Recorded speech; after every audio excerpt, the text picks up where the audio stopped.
Gonzalez. I'm here to talk to you all at the Center of Immigration Studies about passing the DREAM Act and why you guys should be for it. Before I start, I'd like to tell you guys a little story about a relative of mine. I have a cousin named Francisco, who he was in high school. He was being looked at as all the scouts, like the major scouts, to play soccer and gain a scholarship and everything. And we all jokingly called him the Mexican David Beckham because he was like really good and he was going to college. But he didn't have papers, or he was illegal. So instead of taking the scholarship, he couldn't. So he decided to he didn't even finish high school after that. He was like, what's the point? So he drops out of high school, and now he's not making nothing, doesn't even play soccer anymore, and he works nothing counts. So what is the DREAM Act actually? The DREAM Act is a bill that's been brought up for a while now, but every time it's been brought up, they just push it to the side saying, oh, we'll get to it. But recently, it's starting to come back up as a big issue. So the DREAM Act is a bill that would ensure children of illegal immigrants the current residency, but they have to be here for at least 5 years prior to when the bill is actually in act. They have to complete high school, up to high school, in order to continue up to college, and they have to, well, obviously learn the English language, and they also have to have like a good criminal background and no other like bad things in their history.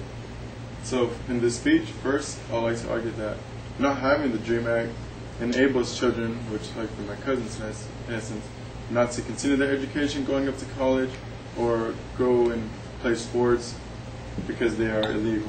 Second, I'll argue that passing this DREAM Act will actually encourage students, high school students of illegal immigrants, to continue their education and go on to the next level of college without having no hope and like, I fail high school, I finish high school, then what's the point if I can't go to college? And third, I'll argue that the DREAM Act, it will not actually curb the flow to encourage more illegal immigrants to come over to the United States with the things that the U.S. hasn't planned for them.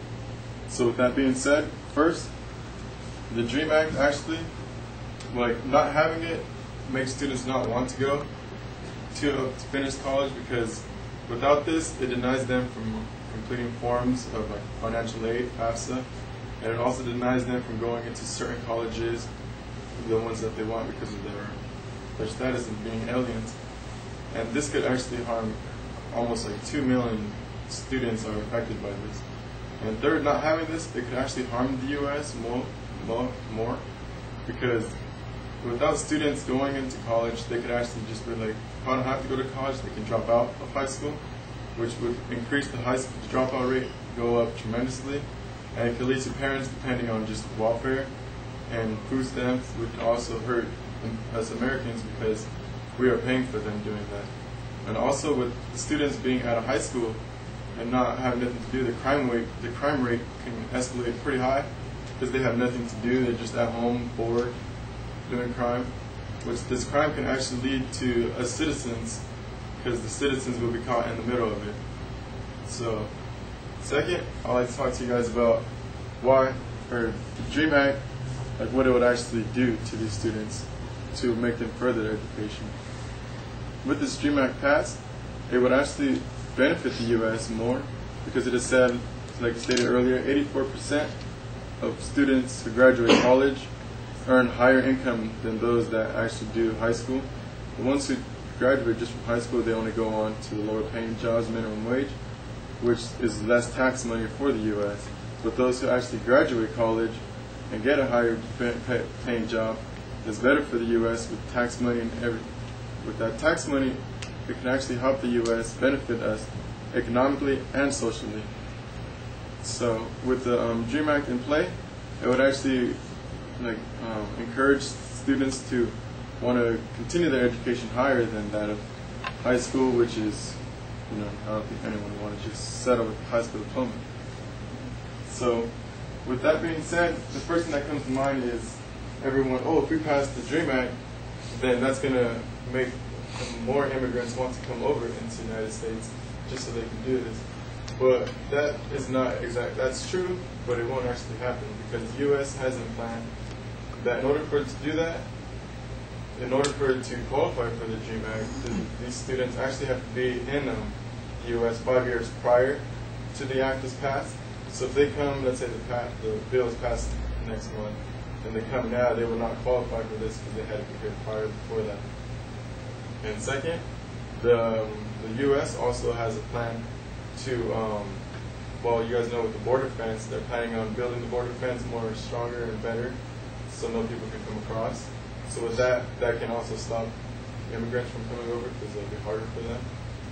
And also, it can also, with the border fence, it can stop that.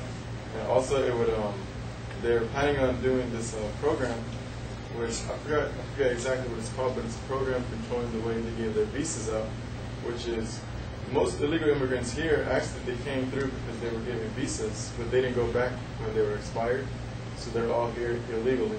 So with this program that they want done is they give out visas, but they're actually tracking you, like where you go and stuff, and make sure you come back when you're supposed to be back. And also they're doing things that you can have like a visit program, but they're going to be real strict on that, also tracking you down just like the visas, making sure you go back over the border. And it's not necessarily just Hispanics coming over, it's also other races, but the Hispanic population is affected more by it because we are closer to that one. So with this speech, I talked to you guys about what exactly is the DREAM Act and how it would encourage students to further their education with this in play. Second, I talked to you guys about not having this DREAM Act, how it would affect the children in a bad way. And third, I talked to you guys about what the U.S. is going to do to stop the curved flow for these immigrants from coming over from the DREAM Act. So with that being said, is there any questions? And that concludes my speech on the DREAM Act.